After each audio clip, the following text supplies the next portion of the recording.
नमस्कार शिक्षक बांधवांनो, आपल्याला टी-ई-टी 2026 साठी एक महत्त्वाचा घटक आहे तो म्हणजे अलंकार. मराठीमध्ये अलंकार म्हणजे अलंकाराचं काय आहे, भाषेचे सौंदर्य वाढवण्यासाठी वापरलेल्या तंत्राला आपण अलंकार म्हणतो. अलंकारामध्ये भाषेचे अलंकारात 2 प्रकार आहेत. एक शब्द अलंकार आणि एक अर्थ अलंकार. शब्द अलंकारामध्ये देखील 3 महत्त्वाचे मुद्दे येतात. म्हणजे अनुप्रायास नंतर एक येतो यमक आणि त्यानंतर येतो श्लेष अलंकार. ओके. त्याच्यामध्ये आपण बघूया अनुप्रायासमध्ये काय एकाच अक्षराची पुनरावृत्ती होते. देव दीनदयाळा दूरदास म्हणजे ची पुनरावृत्ती झाली. आज गोकुळ रंग भरला हरी राधिके जरा जपून जरा जा ची पुनरावृत्ती बालिश बहु बायका बडबडला ची पुनरावृत्ती झाली. म्हणजे याला आपण काय म्हणतो अनुप्रास अलंकार. त्यानंतर बघणार आहोत याचे सुद्धा 2-3 प्रकार पडतात. त्याच्यामध्ये काय अक्षराची पुनरावृत्ती झाली त्याला वृत्त्यानुप्रास म्हणायचं. म्हणजे काय बालिश ब ब ब ब बडबडला. ओके. निळे गडद निळे जलद भरून आलं. म्हणजे याच्यामध्ये काय झालंय वर्णाची पुनरावृत्ती झाली त्याला छेकानुप्रास म्हणायचं. आणि त्याच्यानंतर याच्यामध्ये काय झालंय दुसरा हा एक महत्वाचा मुद्दा आहे. त्याच्यामध्ये काय लाटानुप्रास मध्ये काय लगबगती भेटा क्रियापद भेटणं घेतात तगमुक्ती जेव्हा शब्दाची पुनरावृत्ती होते त्याला लाटानुप्रास होतात.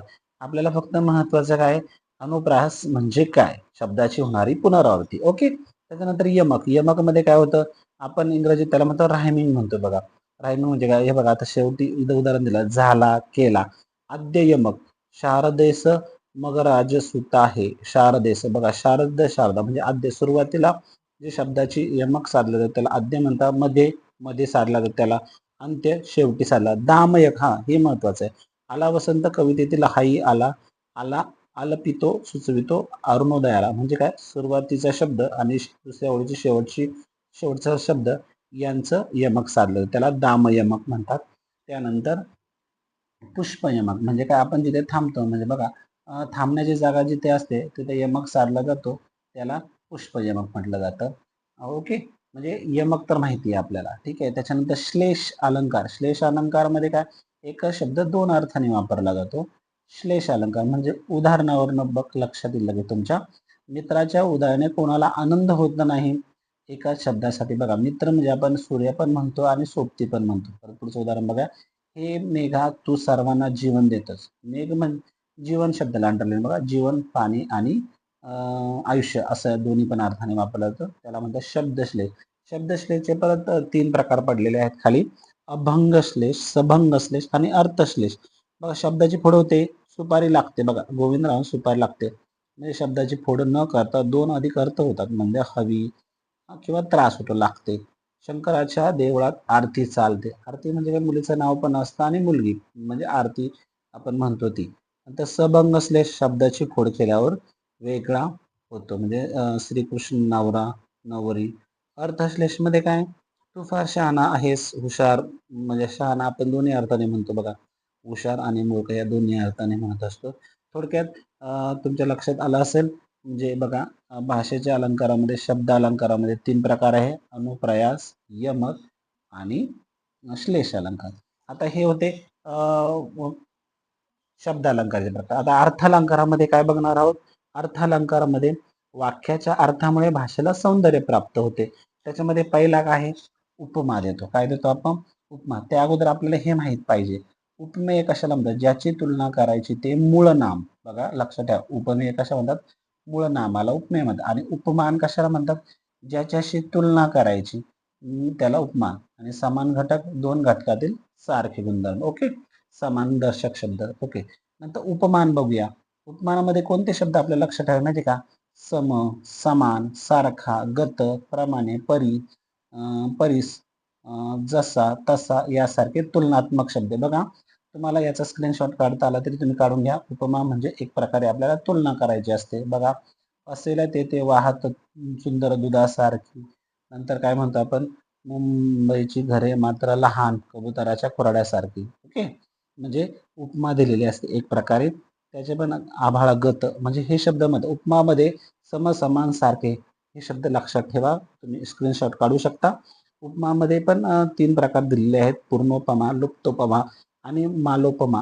हे फक्त एकदा वाचून घेऊ शकतो आपण. पूर्णोत्तमा म्हणजे याच्यामध्ये 3 सगळ्याच गोष्टीचा समावेश असतो. पूर्णोत्तमा म्हणजे कोणत्या गोष्टी दिलेल्या आहेत बघा याच्यामध्ये सगळे उपमेय तुलना करण्यासाठी गुणाचे अधिक्य असणारे उपमान, तसे समानदर्शक शब्द, समान गुणधर्मदर्शक शब्द एकत्रित उल्लेख हा उपमा घटकामध्ये केला जातो. ओके. त्याच्यानंतर तुका म्हणे विंचवांची नागे तैसा दुर्जन सर्वांगी मुख कमळासारखे. नंतर याच्यामध्ये सुद्धा बघा, फक्त वाचून घ्या, याला जास्त महत्व देण्याचा अर्थ नाहीये. लुप्तोपमा, नंतर कामदेवा परी रूप सूर्य तपापरी प्रतापशील राम असा अयोध्येचा. याच्यामध्ये पुढे बघूया आपण. बघा, उत्प्रेक्षा. उत्प्रेक्षा उपमा कळाली तुम्हाला, शब्द ते लक्षात ठेवा. कशाला उपमा द्यायचे म्हणजे सम, सारखे, गत. आता याच्यामध्ये काही गोष्टी हे शब्द लक्षात ठेवा. उत्प्रेक्षा म्हणजे उपमानच आहे. मग शब्द फक्त लक्षात द्या. जणू जणू जणू, बघा, भासे भासे भासे, म्हणजे जणू जणू गमे वाटे भासे, हे शब्द लक्षात ठेवा. काही लक्षात ठेवायची गरज नाहीये. उत्प्रेक्षा अलंकारा म्हणजे उपमे हे जणू उपमानच आहे असं दर्शवलेलं असतं. डायरेक्ट बघा, हा आंबा जणू साखरच झाला. वस्तू. वस्तू याच्यातले पण 2-3 प्रकार दिले. वस्तू हेतू मध्ये काय, एखाद्या क्रियेचे कारण असेल. हे कळकळीचे कळकीचे जीर्ण मोडकेदार कर कर कर वाजे फार, हे दुःखाने कणहुनी कथी लोकांना दारिद्र्य आपले बाळ. बाळ बघा, याच्यामध्ये काय दिलंय, समजून घ्या की एखादा हेतू याच्यात साध्य केलेला असतो. फलोत्प्रेक्षामध्ये काय असतंय, एखाद्या गोष्ट क्रियेचे फलित असेल त्याला फलोत्प्रेक्षा अलंकार असं म्हणलं जातं. गगन राज्य अफाट तवा रवी उगवरुणी नृपती बहुतोषी, म्हणून पक्षी भाट सुखावले करीती गायन ही स्तुती भासले. ओके. उत्प्रेक्षा अलंकार कळाला. हे फक्त शब्द लक्षात ठेवायचे, आपल्याला काम होणार आहे आपल्या त्याच्यात तेवढ्यातच.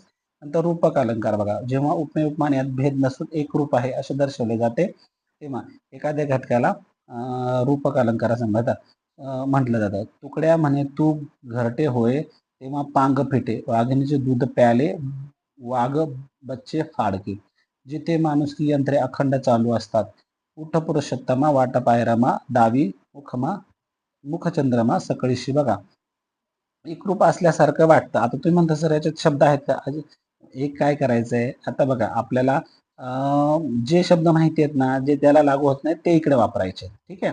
मग रूपक अलंकारामध्ये काय होतं, एका उपमेयासाठी एकच उपमान असेल. देह देवाचे मंदिर, आत्मा आत्मा परमेश्वर. ओके. आता अपनुवृत्तीमध्ये मालका रूप राहिले. बघा, एका उपमेयासाठी अनेक उपमांचा वापर केला जातो. बघा, राम धनंजय तुही कापुर तृण तुल काष्टधूत शैल्या पिचविल हे तर तुझं. ओके. हा, म्हणजे अनेक उपम्यांचा वापर केला जातो. आता आपण होती एक महत्वाचं, आपण होती म्हणजे काय, लपवायचं थोडक्यात. हा आंबा नाही साखर आहे, हे हृदय नसे परिस्थितीला दगडले, ओट कशाचे देटले फुले परिजातकाचे, म्हणजे आपण होतीचा अर्थ आहे लपवणे. यात उपमेय लपून उपमानाचं आहे असं दाखवलं जातं. नंतर व्यक्तिरेक मध्ये काय झालं, उपमेय उपमानापेक्षा श्रेष्ठ आहे असं सांगितलं जातं. काय म्हणतंय, अमृताहुनी गोड नाम तुझे देवा, उपमेय उपमानापेक्षा श्रेष्ठ आहे असं दाखवलं जातं.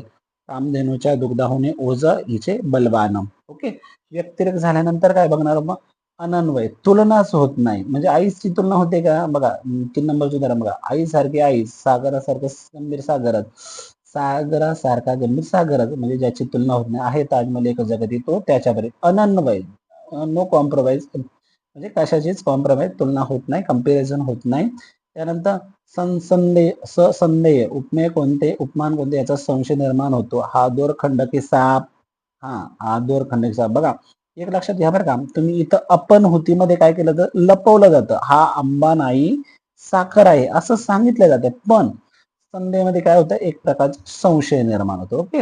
हा दोरखंड आहे की साप आहे, कोणता मानू चंद्रमा भोवरचा की नभीचा चंद्र, कोणता वदन कोणते. ओके. भ्रांतिमान मध्ये काय होतं, मनोमनी शब्द असतो. उपमानाच्या जागी उपमेय आहे असा भ्रम निर्माण होऊन तशी कृती घडली ते तिचे भ्रांतिमान अलंकार होतो. म्हणजे बघा, भ्रांतिमानामध्ये काय करायचं, मान. बघा, एक साधी ट्रिक सांगतो. भ्रांतिमान, मान मध्ये का, मान मानोनी मानोनी मानोनी विलोकी. बघा, म ची पुनरावृत्ती आहे, मानोनी शब्द आला ना त्याला भ्रांतिमान.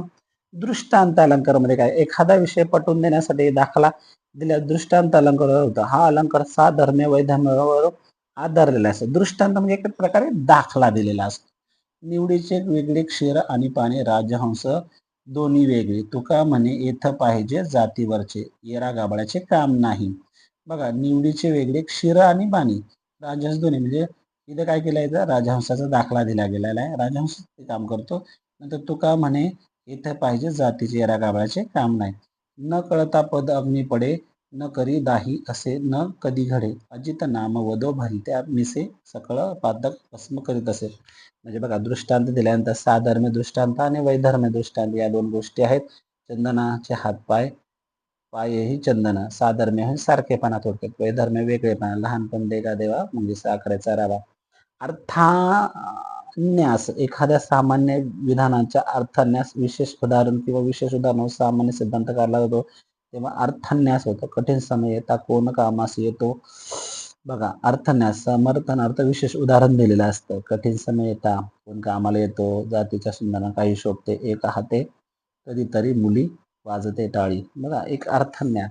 नंतर कारक काय कार्यकारण भाव दिष्टित. याच्यामध्ये काय असंगती आणि विसंगती. कृती म्हणजे गुलाब माझ्या हृदयी फुलला, म्हणजे एक प्रकारे कृती एका ठिकाणी होते आणि दुसऱ्या ठिकाणी त्याचा प्रभाव होते. म्हणजे काय, गुलाब माझ्या पदरी फुलला, रंग तुझ्या गालावर खुलला. हे बघा, तुम्हाला शक्य ना फास्टमध्ये काय घेतोय तुम्ही याचे स्क्रीनशॉट देखील काढू शकता. त्याच्यानंतर बघा, विरोधाभास. विरोधाभास असतो.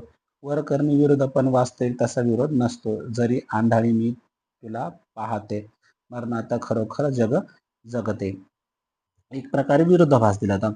अतिशयोक्तीने खूप फुगवून सांगितले जातं. जो उंबरी उफळता खुर लागला आहे, तोही चंद्रा निज तनुरे डागला आहे. ती रडली समुद्रापरी. तेव्हा आता ह्या अतिशयोक्ती ह्या प्रेमातल्या जास्त गोष्टी असतात. बघा, मुंगी उडाली आकाशी, तिने गळले सूर्याशी. शक्य आहे का? नाही. स्वभावोक्ती म्हणजे काय? स्वभावोक्तीमध्ये काय? प्राणी, स्थळ, वस्तू हुबेहूब वैशिष्ट्य वर्णन केल्यास स्वभावोक्ती अलंकार असं म्हणतात. हे लक्षात घ्या. चिमुकली पगडी स्वभावोक्तीमध्ये बघा, चिमुकली तलवार धरे, चिमुकली चढवीवर चोंगळा चोळणा, चिमुकला सरदार निघे रणा. ओके. नंतर अन्योक्ती. अन्योक्तीमध्ये काय सांगितलंय? दुसऱ्याला उद्देशून केलेलं असतं. साबराज पीडित बसून खेळून वृच्छिक आज परी तो आश्रय सुटता खेटता. दुसऱ्या उद्देशून. परयोक्तीमध्ये काय? एखादी गोष्ट सरळ शब्दात न सांगता अप्रत्यक्षपणे सांगितले असं. तू तर उंबराचे फुल आणायला सांगितलेस, तो तसा त्या बिन भाड्याच्या खोलीत. ओके. परयोक्ती वेगळ्या शब्दाने सांगतात. व्याजनुक्ती. बाहेरून स्तुती, आतून निंदा. म्हणजे पोटात एक आणि आतमध्ये एक. होती वंदना चंद्र दर्शनाशी आत ती. नंतर अर्धचंद्र तू द्यावा कृपा पाहुणी. चेतनागुणोक्ती. निर्जीव आणि मानवी कृती कल्पना या सजीवाप्रमाणे निर्जीव करतात असा जेव्हा आरोप केला जातो तेव्हा त्याला चेतनागुणोक्ती अलंकार असं म्हणतात. म्हणजे कुटुंबोत्सव इथे फणस का कटी खांद्यावर घेऊन बाळे, चाफा बोलेना चाफा चालेना. हे चेतना गुणोक्ती अलंकाराचा एक उदाहरण आहे. नंतर काय, अरे वेड्या सोनं चाफ्या काय तुझं आहे बरं बरं, धक्क्याहून अजून गोटी साखर झोपून ऐक रंगी. त्याच्यानंतर शेवटचा आहे सार. वाक्यातील कल्पना चढत्या किंवा उतरत्या क्रमाने मांडून उत्कर्ष किंवा अपकर्ष साधला जातो. विद्यमानामध्ये गेले सार लक्षात ठेवा. अधिकच मरकटा तशाच मध्य प्याला झाला तशात जरी आलं तर माझ्या मते हे उदाहरण येऊ शकतं परीक्षेसाठी. सार चढते उतरते काम अधिक मरकट उद्या आहे. ओके. अशा प्रकारे थोडं स्पीडमध्ये झालं पण तुम्हाला सर्व दाखवण्याचा माझा हा हेतू होता. सर्वांना परीक्षेसाठी खूप शुभेच्छा.